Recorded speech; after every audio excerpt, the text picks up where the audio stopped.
අද දින කොළඹ දිස්ත්‍රික් සභාව සඳහා තෝරාපත් කරනු ලැබූ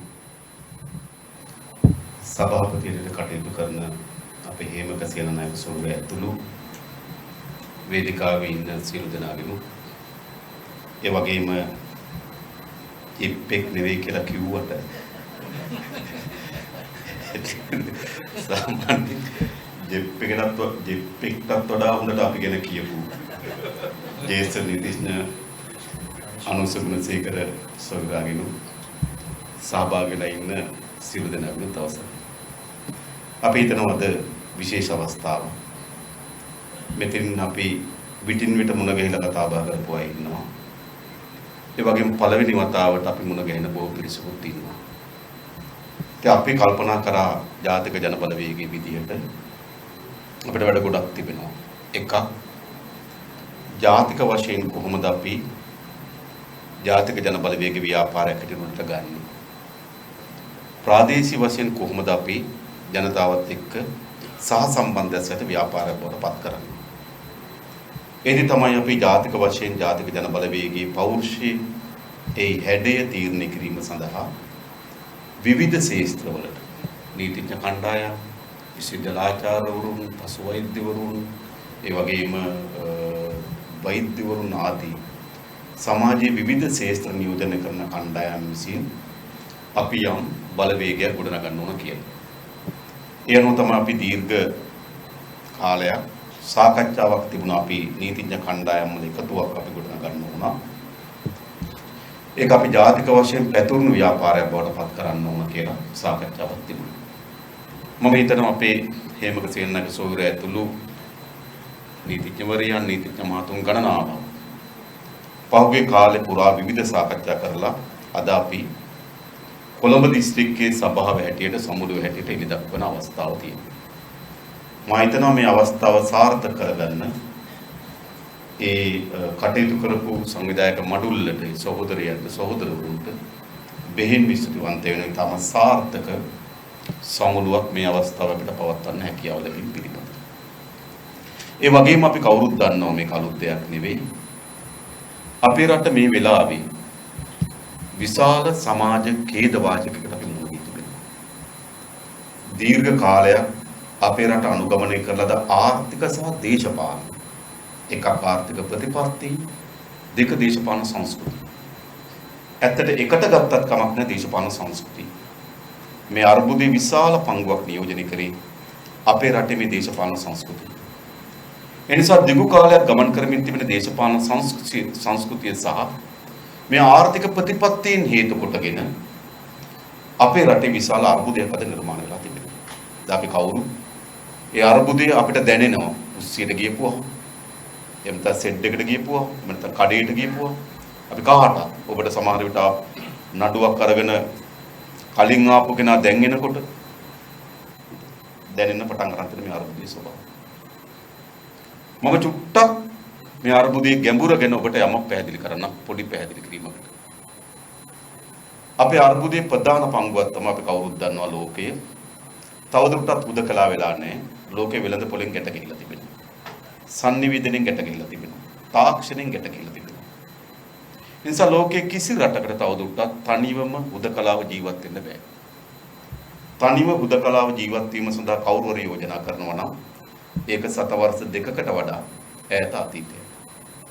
වර්තමාන ලෝකෙ කොට ගිහිලා තිබෙනවා. එකට ගැට ගැහිලා තියෙන එක අපිට විශ්ව ගම්මානයක් කියනවා, ගෝලීකරණය කියනවා, එක යායක් කියනවා. මොන විදියට ගත්තත් ලෝකෙ එකට ගැට ගැහිලා තිබෙනවා. ඒ නිසා මේ එකට ගැට ගැහිලා තියෙන ලෝකේ වෙළඳ පොලෙන් අපිට මිදින්න බෑ. මිදිය යුතුත් නෑ.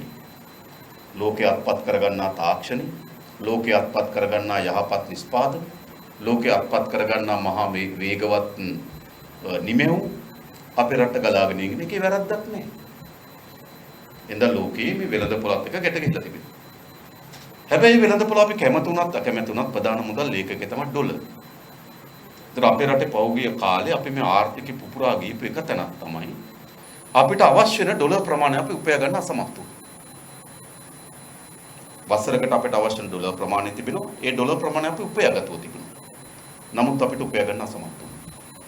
1977 දී අපේ ආනයන අපනයන අතර පරතරය අපිට බහණ්ඩ ගේන්න ගිහපු වියදම් වලින් බහණ්ඩ යවලා ලැබපු මුදල් ගණනය කරපුවාම අපිට ඩොලර් මිලියන 40ක් ඉතුරු වුණා. 77 තිබුණු ධන වෙළඳ ශේෂය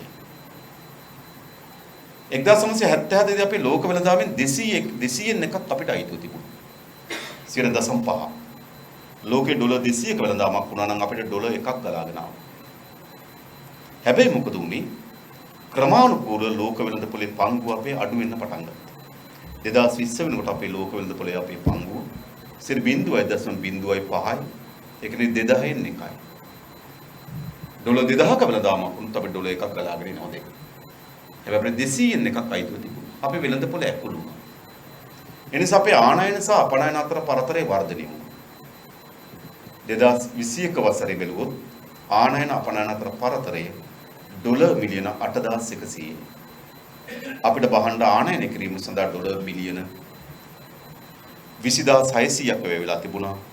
අපිට බහණ්ඩ අපනයන කරලා හම්බුනේ ඩොලර් බිලියන 10500යි. ඒ කියන්නේ ඩොලර් මිලියන 8100ක හිගයක් තියෙනවා. මේ ඩොලර් මිලියන 8100 විතරක් නෙවෙයි අපිට මේ 2022 වසර බැලුවොත් අපිට 2022 වසරේ අපි ගෙවිය යුතු ණය වාරකය ඩොලර් මිලියන 6700යි. ඒතර අපිට 8100ක වෙළඳ හිගයක් තිබෙනවා. 6700ක ණය වාරකයක් තිබෙනවා. ඒ කියන්නේ ආසන්න වශයෙන් ගත්තොත් ඩොලර් මිලියන නේද 1450ක 1400ක වගේ අපි උපයා ගන්නවා.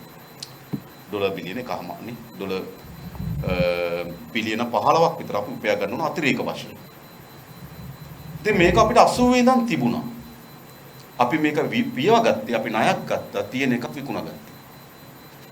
හැබැයි 2020 වෙනකොට අපි මුහුණ දීපු අර්බුදය තමයි අපිට මේ අර්බුදය පියවගන්න කවුරුත් ණය දෙන්නේ නැතුව ගියා. ජාත්‍යන්තර සමාගම් කිව්වා අපේ රටේ ආර්ථික විශාල කඩාවැටීමක් තියෙන්නේ ණය දීම අවදානම් කියලා. ඒතර අපි ණය දුන්නේ නැහැ. ඒතර මහ බැංකුව සතු ඩොලර් මිලියන 7300ක් තිබුණා. මේක අපි වියදම් කරන්න පටන් ගත්තා.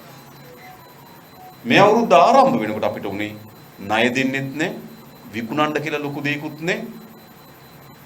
සංචිතත් හදුනා. ඒතර මොකද උනේ අපි කිරිපිටි ආනයනේ, ගෑස් ආනයනේ, තෙල් ආනයනේ නේද? සියල්ලම කඩාවැටෙන්න පටන් ගත්තා. ඒ නිසා පළවෙනි ප්‍රශ්නේ අපි මුහුණ දීපු අපිට අවශ්‍ය ඩොලර් ප්‍රමාණය අපි උපයා ගන්න අසමත් වී. දෙවෙනි ප්‍රශ්නේ තියෙන්නේ ඩොලර් විතරක් නෙවෙයි මතක තබා ගන්න. අපේ භාණ්ඩාගාරයට රුපියලුත් මදි. දැන් වැඩිපුර අවධානය යොමු වෙලා තියෙන්නේ ඩොලර් හිගිය පිළිබඳ. දැන් රුපියල් විශාල හිගයක් තිබෙනවා. 2021 මුල් මාස 4 භාණ්ඩාගාරයට ලැබුණේ ඩොලර් බිලියන රුපියල් බිලියන 482යි. රුපියල් බිලියන 482යි භාණ්ඩාගාරයට ලැබුණේ. භාණ්ඩාගාරේ වියදම් කරලා තිබුණා ණය වාරිකය වෙනුවෙන් බිලියන 310ක්, පොලි වාරිකය වෙනුවෙන් බිලියන 366ක්, රජයේ අනෙකුත් වියදම් වෙනුවෙන් බිලියන 1002ක්, ඒ කියන්නේ බිලියන 1678යි. භාණ්ඩාගාරයට ලැබෙන්නේ බිලියන 482යි. භාණ්ඩාගාරයේ වැය කර 2021 මුල් මාස 4 බිලියන 1678ක්. ආසන්න වශයෙන් අපි 120න් බෙදුවොත් භාණ්ඩාගාරයකට දවසකට ලැබෙන්නේ ඩොලර් බිලියන 4යි. දවසක් භාණ්ඩාගාරයේ වියදම් කරන්න ඕන ඩොලර් බිලියන 14ක්. දවසකට ලැබෙන්නේ කෝටි 1400යි. දවසක වියදම කෝටි 1400යි. දවසකට ලැබෙන්නේ කෝටි 400යි. දවසකට මඩි කෝටි 1000ක්. මෙතන තමයි අපේ ආර්ථිකය තිබෙන්නේ. අපේ රජයේ ආදායම් වලින් භාණ්ඩාගාර ලැබෙන මුදල් වලින් අපි 58ක් වියදම් කරනවා රාජ්‍ය සේවක වැටුප් සහ විශ්‍රාම වැටුප් වලට. අපිට 72ක් අවශ්‍ය වෙනවා පොලි වාරිකය ගෙවන්න. ණය නෙවෙයි උදේ පොලි වාරිකය විතරක් ගෙවන්න. ඒක රුපියල් 100ක් අපිට ලැබුණොත් රුපියල් 58ක් වැය වෙනවා රාජ්‍ය සේවක වැටුප් සහ විශ්‍රාම වැටුප් ගෙවන්න. රුපියල් 72ක් අපිට අවශ්‍යයි පොලි වාරිකය ගෙවන්න. අඩුම තරමේ මේ දෙකටවත් භාණ්ඩාගාරයට සල්ලි ලැබෙන්නේ නැහැ. රුපියල් 100ක් ලැබුණොත් අපිට 130ක් ඕන ණය පොලි වාරිකය ගෙවි.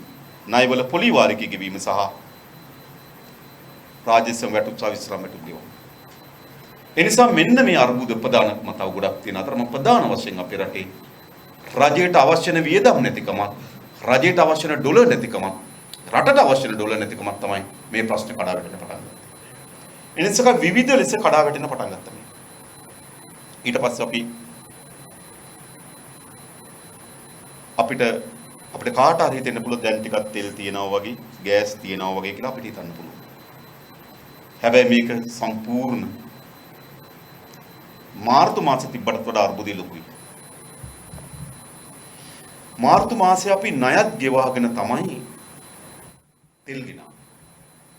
හැබැයි අපි අප්‍රේල් මාසයේ 8 වෙනිදා මහ බැංකුවේ අධිපතිතුමා ඒ තීන්දුව ගත් එක පිළිබඳ විවාදයක් තියෙනවා. එතුමා තීරණයක් ගන්නවා අපි ණය ගෙවන්නේ නැහැ කියලා.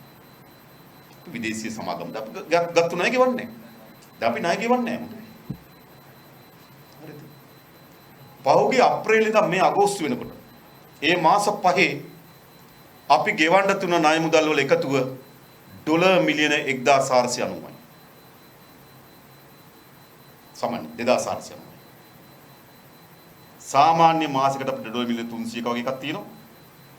සාමාන්‍ය අපිට ජූලි මාසෙ තිබුණා ඩොලර් බිලියන එක බෙදුම් කරගෙන. ඒ ඔක්කොම එකතු කරපුවම ඩොලර් මිලියන 2490ක අපි ගෙවුවේ නේ. අපි මේ මාස පහක ගෙවන්න ගියා නම් මොකද වෙන්නේ? තෙල්, ගෑස්, කිරිපිටි මේ කිසිවක් නෙවෙයි ණය ගෙවන්නත් නැත. ඒ නිසා සමහර අය හිතනද මාර්තු වලට වඩා හොඳයි කියලා. මාර්තු වලට වඩා හොඳ නෑ. මාර්තු වල අපිට අරබුදේ තිබුණේ ණයත් ගෙවාගෙන තෙලුත් ටිකක් ගෙනාවා. හැබැයි දැන් අපි ණය ගෙවන්නේ නැතුව තෙල් ගේනවා. අපි ගෙවන්න තිබුණ ණය මාර්ගය ඩොලර් මිලියන 2490යි. අපිට ඩොලර් මිලියන 2490ක් ගෙවන්න නැහැ. හරිද? ඒ නිසා අපිට හැම වෙලාවෙම ඉන්න පුළුවන් ද ණය ගෙවන්නේ නැහැ කියලා. අපි ඕනෑම කෙනෙක් අපි දන්නවා. ඕනෑම කෙනෙක් ණයක් දෙන්නේ නැවත ණය අය කර ගැනීමේ අපේක්ෂාවෙන්. ඕනෑම කෙනෙක් ණයක් දෙන්නේ නැවත ණය අය කර ගැනීමේ අපේක්ෂාවෙන්. දැන් හැබැයි ආණ්ඩුව ඒකපාර්ශ්ව තීරණයක් කරන් දෙන අපි ණය ගෙවන්නේ නැහැ කියලා. දැන් මොකද වෙන්නේ? කවුරුත් එක අපිට ණයක් දෙන්නේ නැහැ. දෙක ඔයගොල්ලෝ දන්නවා මේ ongoing projects දැන් දුවන ව්‍යාපෘති තියෙනවා. අපි ගත්තොත් කටුනායක එයාපෝට් එකේ සංවර්ධන ව්‍යාපෘතියක් තිබුණා. ඒකට ණය දෙන්නේ ජපන් ජයික ආයතනයේ කොන්ත්‍රාත්කරු ටයිසි. දැන් ඒගොල්ලෝ මේ ව්‍යාපෘතිය අධීරින් තමයි ණය දෙන්නේ. හැබැයි අපි ණය ගෙවන්නේ නැහැ කියලා තීරණයක් ගත්තාම මොකද කරන්නේ? එතනින් එහා ඉදිකිරීම වලට අපි ණය දෙන්නේ නැහැ ව්‍යාපෘතිය නතර වෙනවා. ඊනම් තව ව්‍යාපෘතියක් තිබුණා කඩවත මීරිගම. ඒකට ණය දෙන්නේ මේ චයිනා එක්සිම් බැංකුව. අධීරින් අධීරයට ණය දෙන්න තියෙන්නේ. දැන් මොකද කරේ? අපි ණය ගෙවන්නේ නැහැ කියලා තීරණය කරා. ඉතුරු අධීරයට ණය දෙන එක නතර කරා. රට පුරා විසිරුණු පැතිරුණු කුඩා ව්‍යාපෘති තිබෙනවා. ඔය මේ විදේශ ව්‍යාපෘති, විදේශ ආයෝජන හරහා ව්‍යාපෘති ඒ සියල්ල නතර වෙලා තිබෙනවා. ඒක විසින් අපි ඉදිකිරීම කර්මාන්තේ මුළුමනින්ම ඇකිලිලා තිබෙන්නේ. මා දන්නවා ලංකාවේ ප්‍රධාන ඉදිකිරීම සමාගම් වල ඉංජිනේරු මහතුරු ගෙදර තියලා තිනවා. පඩිය පෑව භාගයක් දීලා. ඒතර මේක ආර්ථික විශාල ඇකිලීමකට භාජනය වෙනවා. මම දැක ජාත්‍යන්තර මූල්‍ය අරමුදල කියලා තිබුණා. මේ වසරේ අපේ ආර්ථික වර්ධන වේගයේ ඍණ 8.7යි කියලා. මම හිතන 8ට ආසන්න මේ 7. 8ට ඍණ 8.7ක්. ඒ කියන්නේ සම්පූර්ණ ආර්ථිකය ඇකිලෙනවා. ආර්ථිකය ඇකිලෙනකොට මොකද වෙන්නේ? භාණ්ඩාගාරයට ලැබෙන ආදායම් ප්‍රමාණය තව අඩු වෙනවා. මොකද ආර්ථිකයේ පළල් වෙනවා, ආර්ථිකය ප්‍රසාරණය වෙනවා, භාණ්ඩාගාරයට ධනෙ ලැබෙනවා.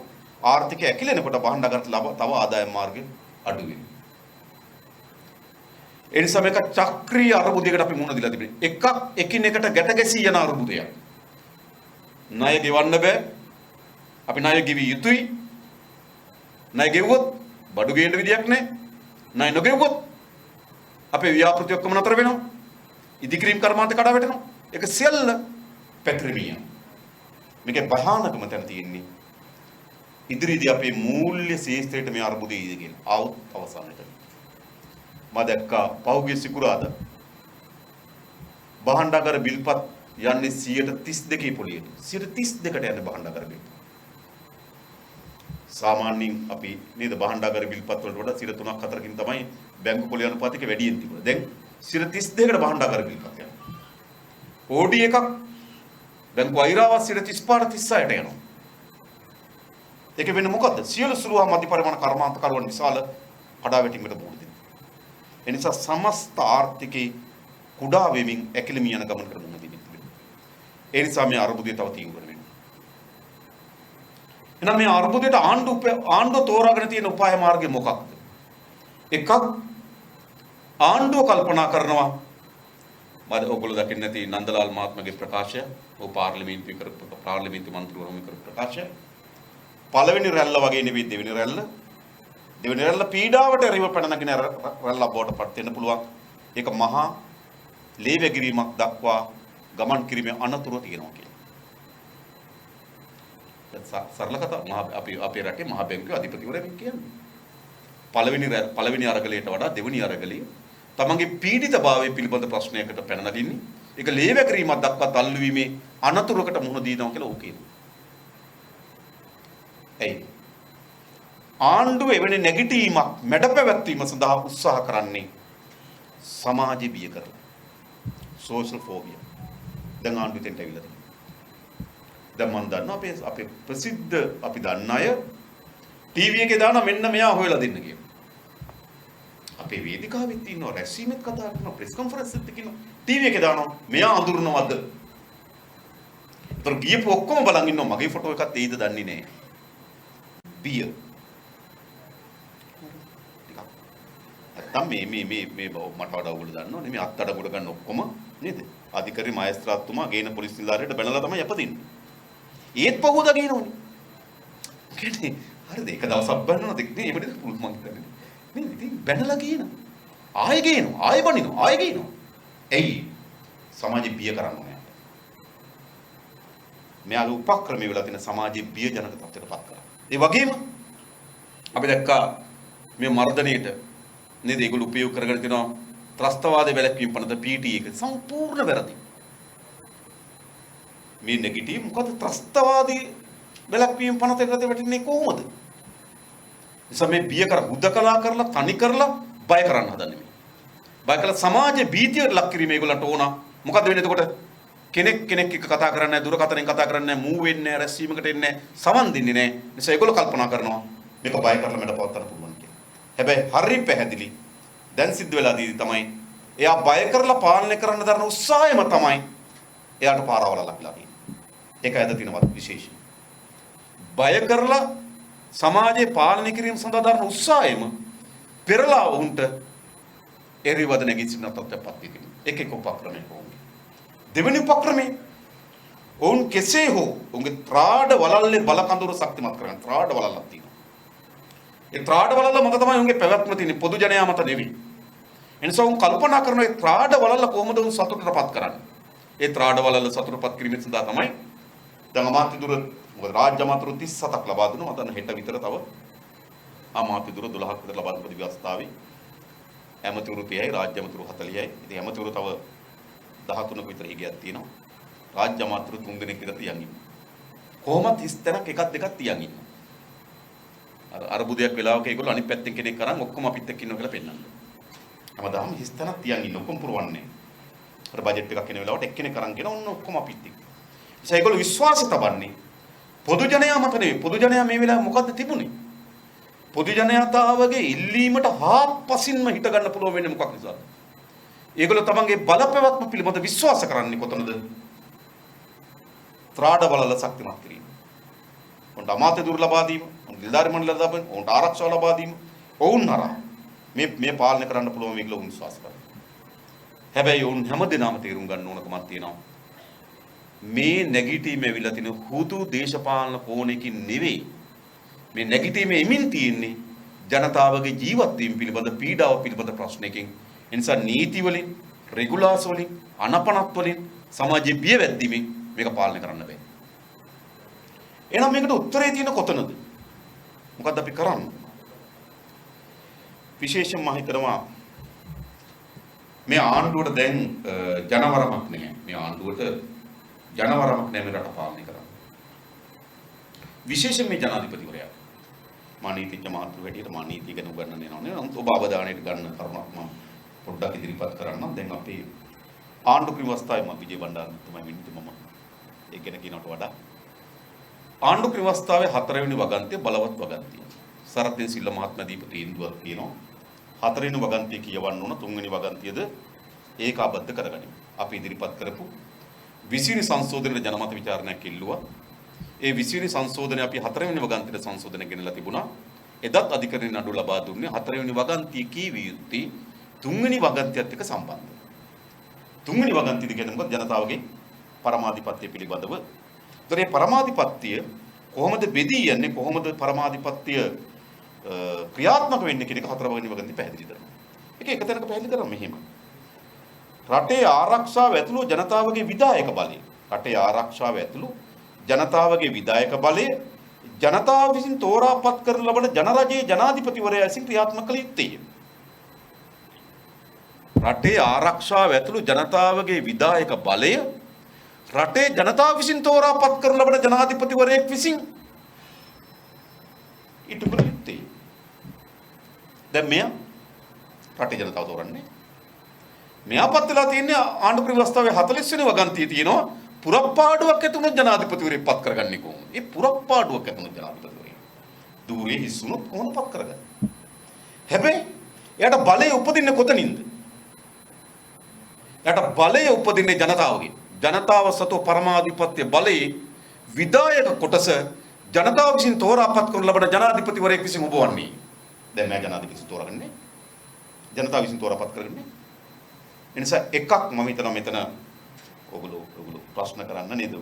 මට පොඩි හැඟීමක් තියෙනවා. මෙතන තියෙනවා ගැටලුවක් කියලා. මේ අසීමිත බලයක් එයාට ලැබෙන්නේ විධායක බලය අර අසීමිත බලයක් එයාට ලැබෙන්නේ ජනතාව විසින් එයා තෝරාපත් කරගන්න නිසා මෙයා කවුද තෝරගන්නේ? ජනතාව විසින් ජනාධිපතිවරුන්ට නෙවෙයි පාර්ලිමේන්තුවට තෝරගන්නේ. ජනාධිපති පැත්තකින් තියෙනවා.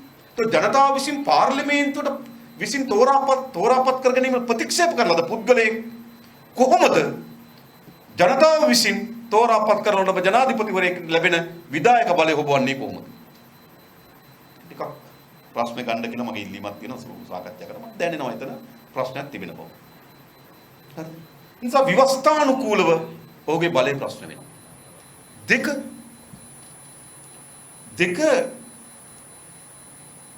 මේ පාල් රාජපක්ෂ කඳවුරට ලැබුණු ජනවරමේ පතුලේ මොකද්ද තිබුණේ? රාජපක්ෂ පාලනය ගොඩනැගෙන හේතු දෙකක් තිබුණා. එකක් තමයි ගෝඨාභය. දෙක 15-19 ආණ්ඩුවට තිබුණ විරෝධය. 15-19 ආණ්ඩුව එන ඕනෑම ඡන්දකදී පරාජයට පත් කිරීම සඳහා ජනතාව ලෑස්තිලා හිටියා. ඒ නිසා තමයි ලංකාවේ මෑත ඉතිහාසයේ මහා ආණ්ඩුව තියාගෙන පළාත් පාලන ඡන්ද පෙරදුනා.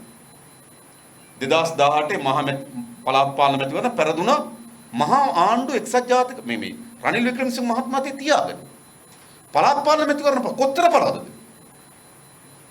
මේ කොයිද? මහරගම වගේ ආසන ගත්තාම නගර සභාව ගත්තාම මේ පෙරදුණු ආකාරය ගත්තාම නමක් ගමක් මුකුත් නැහැ විරෝධයට කියලා ඡන්දෙ දුන්නා. පස්සේ තමයි මේගොල්ලෝ නේද කියලා. ඒක තමයි කියන්නේ. ඔව් ඉතින් මම මේ කියන්න හදන්නේ එතකොට ඒකේ පතුලේ තිබුණේ මොකක්ද? 15-19 ආණ්ඩුවට තිබුණු විරෝධය විසින් තමයි මේ ජනවරම නිර්මාණය වෙන්නේ. මහ බැංකු මංකොල්ලේ ප්‍රධාන සාධකය, හම්බන්තොට වරාය විකිණීම තවත් සාධකය, පාස්කු ප්‍රහාරය තවත් සාධකය. මේ සාධක මත තමයි මේ බලය නිර්මාණය වෙන්නේ. හැබැයි එහෙනම් ඒ බලය මොකක්ද? ඒ ජනවරම රනිල්ට එරෙහි ජනවරම. તો රනිල්ට එරෙහි ජනවරමක රනිල් කොහොමද උරුමකාරය වෙන්නේ? ප්‍රශ්න තියෙනවා. එනිසා අපි අපේ රටේ ප්‍රජාතන්ත්‍ර ජනවරම ගැන කල්පනා ජනතාවගේ මැන්ඩේට් එක ගැන අපි හිතනවා නම් මේක සදාචාරාත්මක නැහැ. දැන් රනිල් වික්‍රමසිංහ අපිට මතකයි 2018 දින 52 කුමන්ත්‍රණයට විරුද්ධව නීතිඥ කණ්ඩායම කොම් පාර්ට බැස්ස. අපි එකයි අහන්නේ. 2018 ඔක්තෝබර් මාසයේ සිද්ධ වුණු ඒ කුමන්ත්‍රණයට වඩා මේක වෙනස් වෙන්නේ කෙසේද? 18 කුමන්ත්‍රණයක් තියෙන මොකද්ද? රාජපක්ෂට එරෙහිව ජනවරමක් ලැබෙනවා. ඒ ජනවරම මෛත්‍රී නේද? ඒක පාවා දීලා රාජපක්ෂ අගමැති කරනවා. ඒකනේ තිබුණේ ජනවරම. ඒ වෙලාවේ මෛත්‍රී රනිල් ආණ්ඩුවට ලැබුණ රාජපක්ෂට එරෙහි ජනවරම. તો 18 වෙනිදා අපි 2018 ඔක්තෝබර් මාසේ දින 52 ආණ්ඩු ප්‍රධාන තර්කය ආවේ දේශපාලන තර්කය ආවේ ජනවරමට නේද? රාජපක්ෂට එරෙහිව ජනවරමකින් මෛත්‍රීපාල රාජපක්ෂ අගමැති කරනවා. දැන් මේක වෙනස් වෙන්නේ කොහොමද? දැන් 2018 දින 52 ආණ්ඩුව ප්‍රජාතන්ත්‍රවාදය පිළිබඳ මාර ප්‍රශ්නයක් නම් ඊට වඩා ලොකු ප්‍රශ්නයක් නෙමෙයි. තරන් වික්‍රමසිංහ අපි අහන්න. ඒ නිසා මේ බලය ජනවරමට ප්‍රතිපක්ෂයි. තුන්වෙනි කරුණ තුන්වෙනි කරුණ ගත්තොත් ජනාධිපති ගෝඨාභය යන්නත් අගමැති මහින්ද රාජපක්ෂ යන්නත් ආපු සටන් පාට මොනවද? නිකම් පැනනකනේ ජනතාවගේ නැගිටීමක් කරා තමයි උපලබාරේ. ඒතර ජනතාව නැගිටින්නේ යම් අපේක්ෂාවන් එක්ක. දැන් ජනතාව යම් අපේක්ෂාවන් එක්ක නැගිටිනවා. හැබැයි බලයක් ගොඩ නැගෙනවා ඒ අපේක්ෂාවට ප්‍රතිපක්ෂ. දැන් ගෝඨාභය අඩුම තරමයට ජනතාවගේ මැන්ඩේට් එකක් තිබුණා. එතකොට ගෝඨාභය ගෙදර යන්න කියන්නේ මොකටද? ජනතාවගේ අපේක්ෂාවන්ට පටහැනිව ගෝඨාභය කටයුතු කරනවා. ජනතාවගේ අපේක්ෂාවන්ට පටහැනිව රාජපක්ෂ කඳවුර ප්‍රතික්ෂේප කරනවා. ඒ නිසා රාජපක්ෂ කඳවුරට ගෝඨාභය යන්න. මහින්ද රාජපක්ෂ යන්න. රාජපක්ෂල එක්කෙනෙක්වත් ඉපා ඔක්කොම යන්න. ඕකනේ ජනතාවගේ මතය. හැබැයි දැන් මොකද වෙන්නේ?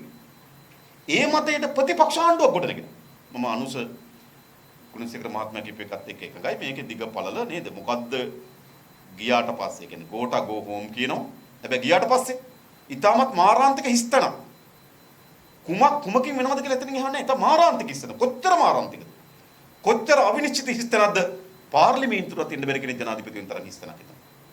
ඊට පාර්ලිමේන්තුව තෝරාපත් කරගන්න බැරි කෙනෙක් ජනාධිපති වෙන තරමට එතන හිස්තනක්. අඩුවක් තිබුණා. ඒක එතන අඩුවක් තිබුණා. යන්න කියනවා. හැබැයි ගියාට ඉතුරු වෙන්නේ තිත් ගොඩක්. ඊටමත් අවිනිශ්චිත තිත් ගොඩක්. අපිට දැන් පෙන්නලා තියෙන කොච්චර අවිනිශ්චිතද? පාර්ලිමේන්තුවට එන්න බැරි වෙන කෙනෙක් ජනාධිපති වෙන තරම් අවිනිශ්චිතයි. නේද? හැබැයි ඒ වෙලාවේ තිබුණ ජනතාවගේ අභිලාෂයන්ට ප්‍රතිපක්ෂ පාලනයක් ගොඩනගී තිබෙනවා. ඒ නිසා දැන් අනිවාර්යෙන් නව ජනවරමකට යන්න ඕන මේ රට. මම මේ පැත්තෙන් විතරක් නෙවෙයි කියන්නේ. මේ අර්බුදයකින් රට ගොඩ එන්න. මේ අර්බුදයකින් රට ගොඩ එන්න පාලකයන්ට ආණ්ඩුවට විතරක් පුළුවන් කමක් නැහැ. මේක ක්‍රයිසිස් එකක්. මේක අර්බුදයක්. මේක ඩොලර් නැතිකම රුපියල් නැතිකම විතරක් නෙවෙයි. මේක පතුලටම කිඳා බහලා තියෙන. මට එක මුදල් අමාත්‍යාංශයේ ජේසිල්දාරි මහත්මයෙක් මට එක වෙලාවක දුරකථනයෙන් කතා කරලා කිව්වා මන්ත්‍රීතුමා අපේ නායකයන්ට ඉකොනොමික් ක්‍රයිසිස් එකක් කියන්නේ මොකක්ද කියලා දන්නේ නැහැ කිව්වා. මේ ක්‍රයිසිස් එකක් මේක. මේක හිතනවා තෙල් ආපුවම හරියයි, ගෑස් ටිකක් ආපුවම හරියයි, පෝර ටිකක් ආපුවම නෑ. මේ ක්‍රයිසිස් එක. එවැනි ක්‍රයිසිස් එකකින් ගොඩ එන්නකම තියෙන පුළුවන්කම තිබෙන්නේ ජන පාලකය, රාජ්‍ය සේවය, පෞද්ගලිකාංශය, පොදු ජනය, විදේශගත ශ්‍රී ලාංකිකයා මේ සියල්ල ඒකාබද්ධව මේ අර්බුදයෙන් ගොඩ එනවා කියලා වැඩ කරොත් විතරයි අවුරුදු දෙක තුනක්. يعني මේ ක්‍රයිසිස් මේ අර්බුදයෙන් ගොඩ එන්න පුළුවන්කම තිබෙන්නේ පාලකයා සහ ජනතාව අතර ඇති වෙන අන්‍යෝන්‍ය විශ්වාසනීය බැඳීම. ජනතාව කෙරෙහි පාලකය විශ්වාස කරන්නත් ඕන, පාලකයා කෙරෙහි ජනතාව විශ්වාස කරන්නත් ඕන. එවැනි එකකින් විතරයි මේකේ ගොඩ එන්න පුළුවන්. එහෙම නැතු උඩ මොනම අටව ගත්තත් මේ අර්බුදයෙන් ගොඩ එන්න බෑ. අන්න ඒ පැත්තෙන් ගත්තත් ජනවරමක් අවශ්‍යයි. ජනවරමක් ගත්තාම මේ අර්බුදයක් වෙලාවක ජනතාව පාලනයක් ලබා දෙන්නේ. එතකොට අනිවාර්යයෙන්ම ඒ ජනතාව කියනවා ඒ අලුත් පාලනයට අවුරුද්දක දෙකක විරාම කාලයක් දෙනවමයි. අලුත් පාලනයක් ගොඩනගා ගත්තාම අර්බුදයක් තියෙන අර්බුදින් ගොඩ ගන්න කියලා ගොඩ ගත්තේ. ඒ නිසා උන්ට කාලයක් ලබා දෙනවා. අන්නේ කාලය තුළ තමයි මේ අර්බුදයෙන් ගොඩ එන්න පුළුවන්කම තිබෙන්නේ. ඒ නිසා දැන් අපේ රටේ ජනතාවට මේ අර්බුදයෙන් ගොඩ ඒම සඳහා අන්‍යෝන්‍ය විශ්වාසයේ ගොඩනගෙන පාලනයක් ගොඩනගා ගැනීම සඳහා ජනවරමක් අවශ්‍යයි. ඒක තමයි මේ අර්බුදයෙන් ගොඩ එන පදනම. දැන් ඔයගොල්ලෝ දන්නවනේ දැන් පළවෙනි වතාවට මානව හිමිකම් කොමිසම හමුවේ ආර්ථික අපරාධ කියන එක අපිට දැන් චෝදනාවක් හිටිට එනවා. ඒක බරපතලයි. ඒකට මානව හිමිකම් කොමිසමට සාමාන්‍යයෙන් පෙරලා තිබුණේ සිවිල් අයිතිවාසිකම්, දේශපාලන අයිතිවාසිකම් තමයි විෂයපතේ. නේ සිවිල් අයිතිවාසිකම් පිළිබඳ දේශපාලන අයිතිවාසිකම් පිළිබඳව තමයි උන්ගේ විෂයපතේ. හැබැයි උන් මෙවර ලංකාව පිළිබඳ යෝජනාවලියදී උන් ආර්ථික අපරාධ පිළිබඳ එකකුත් ඇතුල් කරලා තියෙනවා. ඔවුන්ගේ තර්කය අතිශය සාධාරණයි. ආර්ථිකීය අපරාධයක් ලෙස කඩාවැටලා තිබෙනවා නම් ආර්ථික එවැනි කඩාවැටීමක තැනක සිවිල් අයිතිවාසිකම්, දේශපාලන අයිතිවාසිකම් ගැන කතා කිරීමෙන් පළක් නැහැ. කියන්නේ ඒගොල්ලෝගේ මේ මැන්ඩේට් එකෙන් එළියට ගිහිල්ලා නැහැ. ඒගොල්ලන් තියෙන්නේ සිවිල් අයිතිවාසිකම්, දේශපාලන අයිතිවාසිකම් පිළිබඳව තමයි ඒගොල්ලෝගේ මැන්ඩේට් එක. හැබැයි ඒගොල්ලෝ තර්කය කියන්නේ මොකක්ද? විශාල ආර්ථික කඩාවැටීමක් ලක් කරලා තිබෙනවා, ආර්ථික අපරාධයක් සිදු කරලා තිබෙනවා නම් ඒ ආර්ථික කඩාවැටීමට ලක් කරපු තැනක සිවිල් අයිතිවාසිකම්, දේශපාලන අයිතිවාසිකම් ගැන කතා කිරීමෙන් පළක් නැහැ. ඒ නිසා මේ ආර්ථික අපරාධ පිළිබඳවද හොයන්න කියලා මෙවැනි මේ සැරේ අපිට ඔය එන සමුළු දැන්ටම ලේඛනවල සඳහන් කරලා තිබෙනවා. එතකොට එහෙනම් මොකද්ද? මේ ආර්ථික අපරාධයට වගකියුත්ත නීතිය හමුවට පමුණුවන බව ජාතික සහ ජාත්‍යන්තර වශයෙන් තහවුරු කරන්න ඕනේ. මේකෙන් ගොඩ එන්න. ජාතික කියන්නේ දේශීය අපේ ලාංකික පුරවැසියන්ටත් අපි තහවුරු කරන්න ඕන. රයිට්? මේ අපරාධයට වගකියුත්තට අපි දඬුවම් දෙන්න ලෑස්ති. දඬුවම් දෙන්න ඕන කිතුවර කප්පලට. මේක අලුත් දෙයක් නෙමෙයි. තායිලන්තේ 1997 මේ මාසේ තායි බාත් එක නේද? කඩා වැටුණා. 50 ගණන් තිබු 300 ගණන් විශාල ලෙස කඩා වැටුණා තායි බාත් එක. ඒ ගවර්නමන්ට් විරුද්ධ නඩු දැම්මා. හිරේ ගියා රජුරු නිදහස් දුන්නා. එච්චරයි වුණේ. හරිද? ඒ ගවර්නර් ඉතින් මේ ගවර්නර් යන්න ඕනේ ඊටත් වඩා. මොකද මේ අජිත් නිවාඩ් කබ්‍රාල් පාර්ලිමේන්තුවේ කියපුවා රටට කියපුවා ඔයගලන්ට මතක නැහැ. හරිද? මේ ආර්ථික අපරාධය දැනම සංගෝපු අය. කබ්‍රාල් බැසිල් රාජපක්ෂ ආටිගල පී.බී. ජයසුන්දර කබ්‍රාල්ට කලින් හිටපු මහ බැංකුව අධිපතිතුමා. දන්න හොඳ මහත්තයෙක් නමුත් කරන්න දෙයක් නෑ. මහාචාර්ය ලක්ෂ්මන්. ඔක්කේ. මේ පස් දෙනා තමයි මුළු රටටම දත්ත තුරුතුරු හංගලා වැරදි චිත්‍ර ලබා දීලා වැරදි ආර්ථික උපාය මාර්ග හදලා මේ රටක් මෙතෙන්ට පත් කරේ. ඒ නිසා මේ ආර්ථික අපරාධ කරුවන්ට දඬුවම් ලබා දෙන්න සූදානම් කියන සමාජ ජනමතයක් විශ්වාසය ගොඩ නැගීම සඳහා වැදගත්. එහෙම නැතු මේකෙන් ගොඩ එන්න බෑ. මා මේ කියන්නේ ඕන් එක තියෙන පෞද්ගලික තරහක් නෙමෙයි. පෞද්ගලික තරහකුත් තියෙනවා සමහර වෙලාවට. මේ නෑ කිව්වට නේද? එන්නේ නැත්නම් මේ විනි අපරාධයක් කරපු අයට මෙන්න දෙන්න පුළුවන්ද? සාමාන්‍ය දරුවන්ට ආහාර ටික නැති, සාමාන්‍ය අම්මා තාත්තට බෙහෙත් ටික නැති. නේද? දැන් අඩුම තරම් බල්ලෙක් කපුවම ඒ බෙහෙත් ටික නේද? දල බීති කවට ගන්න. මේකයි සිද්ධ වෙලා. ඒ නිසා මම හිතන්නේ විශ්වාසනීය පාලනයක් ගොඩනගා ගන්න මේකෙන් අරුපුදින් ගොඩ එන්නේ පළවෙනි එක. දෙවෙනි එක මේ දේශපාලන සංස්කෘතිය වෙනස් කරන්න ඕන. මේක ඉතාමත් විනාශකාරී දේශපාලන සංස්කෘතියක්. අපේ රටේ මේ ආර්ථික අර්බුදයේ පිටිපස්සේ තියෙන්නේ ප්‍රධාන වශයෙන් ගත්තොත් ආර්ථික ප්‍රතිපත්තීන් වලට ඉක්මවන ලද දේශපාලන සංස්කෘතිය ප්‍රතිවිපාක. නිකන් කියන දැන් මේ රාජ්‍ය සේවය වැඩි කියනවනේ අපි හැමදාම කියන්නේ. මාතර ඉඳන් හයිවේ එකේ කොළඹ වරායට බස් 5ක් එනවා උදේට. ඇයි වරාය ඇමති මාතර හිටපු. කුලියපිටියෙන් ඉසුරුපායට බස් 2ක් එනවා උදේට. අධ්‍යාපන ඇමති කුලියපිටිය හිටපු නිසා. රත්නපුරෙන් බස් 2ක් එනවා ෆොරින් බියුරෝ එකට. රත්නපුරේ විදේශ සේවා කටයුතු නිරීක්ෂකයා හිටපු නිසා. බදුල්ලෙන් හැම ඉස්පිරි දාන්න බස් යන්නේ. මොකද වෙලාද? මේ අද මේගොල්ලෝ අපිට රාජ්‍ය සේවය ලොකුයි කියන. රාජ්‍ය සේවය වැඩි කියන. හරි. අද මොකද වෙලා තියෙන්නේ? අද අපේ ගත්තොත් විශ්වවිද්‍යාලවල ගත්තොත් අධ්‍යයන කාර්ය මණ්ඩලයේ හිගයි අනධ්‍යයන කාර්ය මණ්ඩලයේ වැඩි. අධ්‍යයන කාර්ය මණ්ඩලය යම් බඳවා ගැනීමේ පටිපාටිකට බඳවා ගන්නවා. සුදුසුකම් තියෙනවා. හැබැයි අනධ්‍යයන කාර්ය මණ්ඩලය එහෙම ඕනේ. දැන් මේ හැම ආයතනයකම පහළ පුරවලා තියෙනවා. දැන් රාජ්‍ය ආයතන කඩාවැටීම් පිළිබඳ තියෙනවා නම් මේ රාජ්‍ය ආයතන වල වැඩි කියලා. ඔව්. අපිට දරා ගන්න අමාරුයි. ඒක පිළිගන්නවා. රුපියල් 100ක් ලැබුණා 58ක් වැටුප්පා විශ්‍රාම වැටුප්පට වියදම් කරනවා. හැබැයි ඒක සිද්ධුනේ කොහොමද? මේ ඔක්කොම මේ දේශපාලන සංස්කෘතිය ප්‍රතිවිපාක. එනිසා මේ දේශපාලන සංස්කෘතිය වෙනස් නොකොට අපිට ඉස්සරහට යන්න බෑ.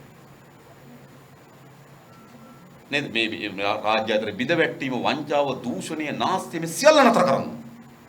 නතර කළ යුතුයි. ඊළඟ ප්‍රධානදී ඔයගලගේ ශේෂ්ත්‍රය. නීතියේ විධානයේ ආධිපත්‍ය අපේ රට තුළ තහවුරු කරන්න. ඔයගොල්ලෝ නීතිඥ මහත්තුරු මේ ශේෂ්ත්‍රය අදාළය. හැබැයි අපි හැමදෙනාම ආපහු අපිට කියන්න පුළුවන් අපේ රට නීතියේ විධානයේ ආධිපත්‍ය තහවුරු වෙච්ච රටක් කියලා නෑ. අපි දන්නවා ගොඩාක් පරීක්ෂණ කටයුතු සිද්ධ වෙන්නේ කොහොමද? ගොඩාක් නඩු ගොනු වෙන්නේ කොහොමද? සමහර නඩු වලින් එළියට එන්නේ කොහොමද? මේ සෑම ශේෂ්ත්‍රෙම ගැටලු ඇති කරලා තියෙනවා. මොකද අපේ මේ දේශපාලන සංස්කෘතිය නීතියට වඩා උඩින් ඉන්නේ. දැන් මම කියන්නේ ඒක මේ ජනතාවත් වගේ කියන්න ඕන. මම මේ කියන්නේ උන්ට තේරුම් ගන්න. හරිද?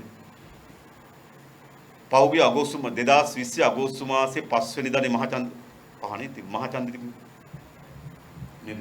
අගෝස්තු මහ පහට. ඊට දවස් 3-4කට කලින් රත්නපුරේ අපේක්ෂකයෙක් මිනිස්සෙක් ඝාතනය කිරීමේ වරදට මොකද්ද එල්ලුම්බස් නියම වෙනවා. හැබැයි ඔහු ඒ දිස්ත්‍රික්කෙන් පළවෙනි වෙනවා. ඡන්දෙන් පස්සේ නෙවෙයි හොඳේ. එනේ නෝ ඡන්දේ දිනේට කලින් තමයි අධිකරණ මේ තීන්දුව ලැබෙන්නේ.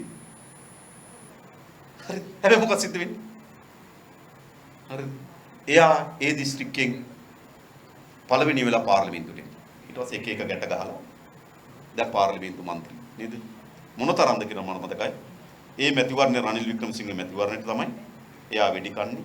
ඒ තරුණ වෙඩි කන්නේ මිය යන්නේ.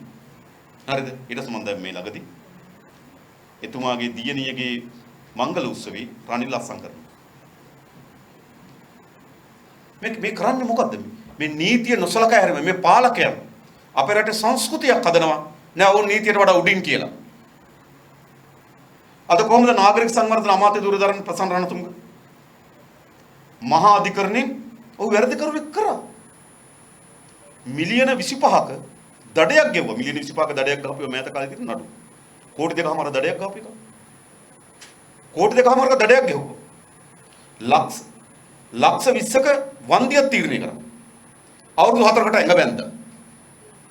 එයා අපේ ආණ්ඩු පක්ෂේ සංවිධායක හා නාගරික සංවර්ධන ඇමති. මොකද්ද මේ පෙන්වන්නේ මොකද්ද? මේ පෙන්වන්නේ හැම දිනාටම නීතියට සදාචාරයට වඩා උඩින් ඒගොල්ලන්ගේ බලය තියෙන බව. ඒගොල්ලෝ හිතනවා ඔක්කොටම වඩා උඩින් තියෙන ඒගොල්ලන්ගේ බලය. ඒගොල්ලන්ගේ බලයට පුළුවන් සියල්ල යටපත් කරන්න. එහෙම සංස්කෘතියක් හැදිච්ච රටක් කොහෙවත් යන්නේ නැහැ. හැම දිනම බලයට නේද යටින් බලයේ යටින් තියෙන්න ඕන නීතිය උඩින් තියෙන්න ඕන. හැබැයි අපේ රටේ නීතියේ විධානයේ ආධිපත්‍යයට වඩා බලය උඩට ඇවිල්ලා තිබෙනවා. ඒක සංස්කෘතියක් හදලා තියෙනවා. සමහර විට ආණ්ඩු මාරු කරගන්නවා නඩුවෙන් බේරෙන්න. මම දන්නවා. මගේ නඩුව තියෙන මේ ආණ්ඩු පෙරළුවොත් මගේ නඩුවෙන් ගොඩ යන්න පුළුවන්. මම දන්නවා සමහර අය ආණ්ඩුවට දැන් තදට ගහන්නේ නඩුව ළඟ එනවා. අයවැයට විරුද්ධව ඡන්ද දෙන්නේ. හරිද? දැන් ඒක පොඩ්ඩක් ෂේප් කරන් ඉන්න ඕන මේ මගේ නඩුව ළඟ. ඉතින් එහෙම සංස්කෘතියක දෙන්න කොහොමද? එනිසා අපි කවුරුත් දන්නවා අපේ රටේ නීති විධාන ආධිපත්‍ය බිඳවට්ටපු රටක්. ඔයගොල්ලෝ ඉගෙනගෙන තියෙනවා අධ්‍යාපනය හදාarලා තියෙනවා. ඒ වෙනුවෙන්ම මහන්සි වෙනවා. එහෙත් අපි ඉස්සරහ තියෙන සමාජය මොකද්ද? නීතියේ විධානයේ ආධිපත්‍ය ගරු නොකරන ධනය සහ බලය නීතියට වඩා උඩින් තියෙන රාජ්‍යයක් නිර්මාණය කරනවා. මේක වෙනස් කරන්න. ආර්ථික ප්‍රශ්න අපි කතා කරමු. අපිට යෝජනා තියෙනවා ආර්ථික ප්‍රතිපත්තීන් ගැන. ඔයගොල්ලන්ට යෝජනා තියෙනවා අපි ඒව සාකච්ඡා කරමු. හැබැයි මම හිතනවා සාකච්ඡා කිරීමකින් තොරව අපි එකඟතාවයට ආ යුතුයි මේ දේශපාලන සංස්කෘතියත් එක්ක ඉස්සරහට අපිට යන්න බෑ කියලා. ඒ නිසා අපි ඕගොල්ලන්ට එක සහතිකයක් දෙනවා. මෙන්න මේ දේශපාලන සංස්කෘතිය අපි වෙනස් කරමු. ඒක තමයි අපි අද ආර්ථිකේ අපි කතා කරමු. මොකද්ද පෞද්ගලික ආයෝජන වලට කරන්නේ? මොකද්ද පෞද්ගලික අංශයට කරන්නේ? මොකද්ද පෞද්ගලික විශ්වවිද්‍යාල වලට කරන්නේ? සාකච්ඡා කරමු. අපි ඒ ඕන එකක් එක්ක සම්මුතියකට ලෑස්ති. හැබැයි අපි කිසිදු සම්මුතියකට එන්න සූදානම් නැහැ. මේ දේශපාලන සංස්කෘතිය වෙනස් කිරීමකින් තොරව ඉස්සරහට යන්න ඕන කියන තැන විතරයි අපි. ඒක අතර පිරිසකයන් එකකතාවයක ලැබෙන මේක නියාමයක්. ඒක අනිවාර්ය නියාමයක් මේ සංස්කෘතිය වෙනස් කරන්න. අපි ඕගොල්ලන්ට අන්නේ සහතිකය දෙනවා අපි මේ සංස්කෘතිය වෙනස් කරන්න. මොකද මේ රටේ මේ දේශපාලන සංස්කෘතිය අඩියක්වත් ඉස්සරහට යන්න බැහැ. ඊළඟට ප්‍රධාන වශයෙන් ගත්තොත් අපේ ආර්ථික පිළිබඳ ප්‍රශ්න. ඉතින් මම හිතනවා නව ආර්ථික උපාය මාර්ග අපේ රට අවශ්‍යයි. ඒකේ තියෙන ගොඩක් කරුණු අපේ රටේ පිහිටීම, අපේ රටේ සම්පත්, අපේ රටේ මානව සම්පත, අපේ රටේ ශිෂ්ටාචාරය, ලෝක දේශපාලනය. මේ ප්‍රධාන කරුණු පදනම් වූ නව ආර්ථික සැලැස්මක් අපිට අවශ්‍යයි. අපේ රටේ පිහිටීම වැදගත්, අපේ රටේ ස්වභාවික සම්පත් වැදගත්, අපේ රටේ මානව සම්පත, අපේ රටේ ගොඩනැගෙන ශිෂ්ටාචාරය හා ලෝක දේශපාලනය මත පදනම් වූ නව ආර්ථික පරිවර්තනයට අපේ රට ලක් කරන්න ඕනේ. ඉතින් මම හිතනවා එහෙම නොවුනොත් අපේ අනුස් ගුණසේකර මහත්මයා කිව්වා ඔබට විදේශගත වීමේ හැකියාවක් තියෙනවා. ඇත්ත. හැබැයි මතක තබා ගන්න. කොයි රටකට ගියත් අපි ඒ රටේ දෙවෙනි පන්තියේ පුරවැසියෝ. මේකයි ඇත්ත. ඕස්ට්‍රේලියාවට ගියා කියලා අපි ඔසී වෙන්නේ නැහැ. එංගලන්තයට ගියා කියලා අපි ඉංග්‍රීසි කාර්යය වෙන්නේ නැහැ. අපේ પરම්පරා දෙක තුනක් යයි ඉංග්‍රීසි කාර්යය වෙන්නේ. ඒකයි. ජීවිතය කියන්නේ මොකක්ද? ජීවිතය කියන්නේ බැඳීම්. නේ අපේ උත්සවයක් තියෙනවා, පාටි එකක් තියෙනවා නේද? මල ගෙදරක අපි සම්බන්ධ වෙනවා. ඥාතින් එක්ක එක ගමනක් යනවා, ඥාතින් එක්ක විනෝදෙට එකතු වෙනවා, අවුරුද්දට මහ ගෙදර යනවා. ඒවා තමයි ජීවිතය කියලා කියන්නේ. අපිට විදේශගත වෙලා ජීවත් වෙන්න පුළුවන් සියලු සමාජ බැඳීම් අත්තරපු කුටුම්බයකට ඉඳ වෙලා දුවයි පුතයි නේද නෝනයි මහත්තයයි කුඩා කුටුම්බයක් ඇතුලේ එකිනෙකාගේ ආරක්ෂාව එකිනෙකාගේ බැඳීම් මත ජීවත් වෙනවා. ඊටාම පටු සීමාවකට අපි ලක් කරනවා. මිනිස්සු කියන්නේ නෙමෙයි. මිනිස්සු කියන මානව බැඳීම්. අපි කිසි බැඳීමක් නැති හුදකලා කුටුම්බයක් අතර ජීවත් වෙන කණ්ඩායමක් වඩපත් වෙනවා. ඒ නිසා මම හිතන්නේ පලා යාම නෙවෙයි උත්තර. උත්තරේ මේක වෙනස් කරන එක විතරයි. උත්තරේ මේක වෙනස් කිරීම විතරයි. වෙනස් කරන්න පුළුවන්. මේ රට ගොඩනැගිය හැකි රටක්. අපේ රටේ ජනතාව නරක නැහැ. මේ පාලකයන් විසින් නරක දාලා නරකට ඇදලා දාපු මිනිස් සමූහයක් ඉන්නවා. මේගොල්ලෝ ඉතා වේගින් ඔයගොල්ලන්ට මතක ඇති. පොරබදබද කොච්චර ඇන්දද චිත්‍ර. කට්ටිය චිත්‍ර අඳින කොච්චර තීන්ත දුන්නද? ඇයි? කෙනෙකුට හිතනවා විශ්වාසයක් ගොඩ නැගුණොත්. ඒ විශ්වාසය මත ජනතාව පොදි බෙදලා එකතු වෙනවා. හැබැයි විශ්වාසය ගොඩ නැගීම තමයි අත්‍යවශ්‍ය සාධකේ. ඒ ජනතාව ඒක රාශි කරගත හැකි. මේ රාජ්‍ය ගොඩ නැගීම සඳහා නව ප්‍රවේශයකට අපේ රට පරිවර්තන කළ හැකි කියන විශ්වාසය අපිට තියෙනවා. ඉතින් අපි අනුසු මහත්මයා මුපුරන්නේ තුමා කිව්වා අවංක බව. මම එකක් කියන්නම්. අපි ගන්නාලද තීරණ පිළිබඳ විවේචන තියෙන්න පුළුවන්. සමහර සිදුවීම් පිළිබඳව වෙනස් ආකල්ප ගොඩනැගිලා තියෙන්න පුළුවන්. මම එකක් සාධක කරන්න ඕන. ඒ කිසි තීන්දුවක්, ඒ කිසි ක්‍රියාමාර්ගයක් පෞද්ගලික මට හෝ මගේ ව්‍යාපාරයේ කිසියෙකුට පෞද්ගලික ප්‍රතිලාභයක් ගනු ගැනීම වෙනුවෙන් කරලද ක්‍රියාමාර්ගෝ තීන්දුව දෙන්නේ. වරදලා තියෙනවා. අපි දන්නවා. බොඳ වෙලා තියෙනවා. අපි ගැන අපහැදිලි චිත්‍රයක් ඇදලා තියෙනවා. ඒකට සමහර තීන්දුව හේතු වෙලා තියෙනවා. හැබැයි කිසි තීන්දුවක් මට අපේ පක්ෂ කිසි සමාජිකට පෞද්ගලික යමක් උපයා ගැනීම අරමුණු නෙමෙයි. පෞද්ගලික යමක් ලබා ගැනීම අරමුණු. අපි මේ මොහොතේ ඒ තියෙන තත්ත්වයන් ගත යුතු තීන්දුව යහපත් තීන්දුව ලෙස අපි කල්පනා කරලා ගත්ත තීන්දුව. අවංක තීන්දුව. එනිසා වැරදීම් තියෙනවා. අතපසුවීම් තිබෙනවා. අපි මහා සියල්ල දත් මාර ලෝකෙකින් පහළ වෙච්ච අය නෙවි. මේ රටේ සාමාන්‍ය මිනිස්සු සාමාන්‍ය ජනතාවත් එක්ක ගැටෙන අය. අපි අඩුපාඩුකම් තියෙනවා. හැබැයි මේ ව්‍යාපාරය ඉස්සරහට යන්නේ.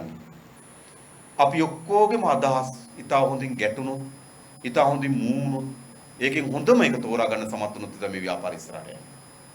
එහෙම නැත්නම් අපි හිතනවා අපි කීප දෙනෙක් එකතු කරලා නම් එකක් කිව්වේ නේද?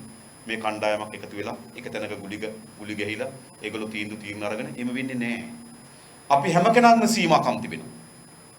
අපි හැම කෙනාම සීමාකම් තිබෙන එක තමයි ස්වභාවය. හැබැයි අපි සමත් වෙන්න ඕන මොකද්ද? අපිට නැති දේ අනේකාගෙන් උකහා ගන්න. අපිට ඇහුම්කම් දෙන්න, අනේකාට සමන් දෙන්න. හොඳ දේ උකහා ගැනීමේ හැකියාවක් තියෙනවා. මම හිතනවා ඒකට අපි සූදානම්. ඔබ අප කරේ තියෙන විවේචන, අදහස් අපි ඕනතරම් ඕන වෙලාවක සාකච්ඡා කරන්න ලෑස්ති.